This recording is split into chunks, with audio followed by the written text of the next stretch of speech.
పడిపోతే పైకి తీసుకునేందుకు ఎవరూ లేడని గ్రహించిన వాడే వేసే ప్రతి అడుగు ఆలోచించి వేస్తాడు.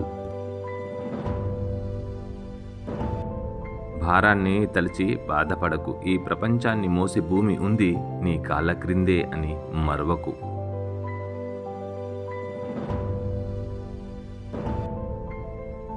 జీవించాలి ద్రోహులు ఈర్ష్యపడేలా, మరణించాలి శత్రువులు కన్నీళ్లు పెట్టుకునేలా.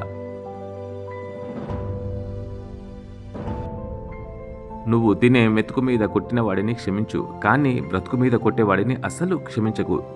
ఎందుకంటే అలసు ఇస్తే అందరూ నీ బ్రతుకు మీద కొట్టేవారే నేటి సమాజంలో. మౌనంగా ఉన్న ప్రతి వ్యక్తి మనశ్శాంతిగా ఉన్నట్లు కాదు. మనసులో ఎవరికి చెప్పుకోలేనంత బాధ ఉన్నప్పుడు కూడా మౌనంగానే ఉంటాడు. అన్నింటినీ కుళ్ళింపచేసి నాశనం చేసే నేల విత్తనాన్ని మాత్రం జీవం పోసి జీవితాన్ని ఇస్తుంది. ఇదే సృష్టి ధర్మం.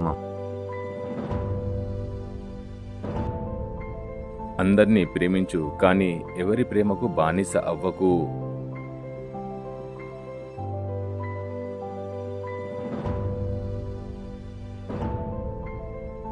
ఎకరాల ఎకరాల భూమిని కొంటున్న మనిషిని చూసి సమాధి భూమి నవ్విందట. నిన్ను కొనబోయేది నేనేనని, నీకు ఇవ్వబోయేది 6 అడుగులేనని.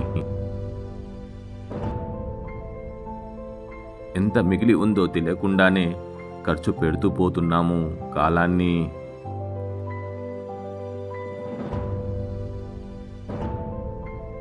ధరలు తెలుసుకోవడంలో ముందుండే మనిషి నేడు విలువలు తెలుసుకోవడంలో వెనుకబడుతున్నాడు.